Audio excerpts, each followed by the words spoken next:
Salut, c'est la Team, c'est Nicolas qui vous parle et aujourd'hui on va parler de l'électromagnétisme.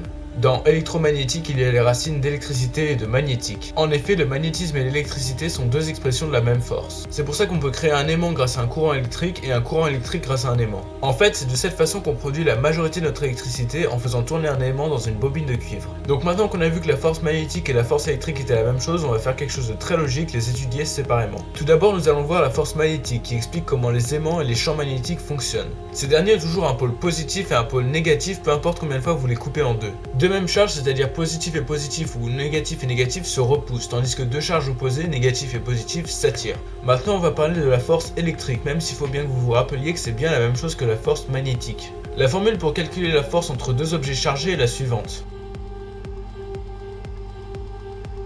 Cette force est, comme on l'a vu, soit attractive, soit répulsive selon les charges. Maintenant qu'on a vu ce qu'était l'électromagnétisme, on va voir un phénomène naturel et des inventions qui lui sont dues. Le plus grand exemple que j'ai est la Terre qui a elle-même un champ magnétique. Ce champ magnétique nous protège de la partie mortelle des radiations du soleil. Maintenant qu'on a vu un phénomène naturel dû au magnétisme, on va voir deux inventions humaines. La première invention dont on va parler est la production d'électricité.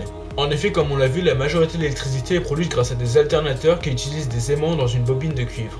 On a donc l'électromagnétisme à remercier pour quasiment toute notre électricité, mais aussi pour d'autres inventions. D'autres inventions comme le train à suspension magnétique qui bat à chaque fois des records de vitesse en utilisant des aimants. Donc voilà, si vous avez écouté, vous savez maintenant ce qu'est l'électromagnétisme. Une force à la portée illimitée comme la gravité, mais encore plus forte que la gravité. Voilà, c'est tout pour cette vidéo, je vous verrai la semaine prochaine.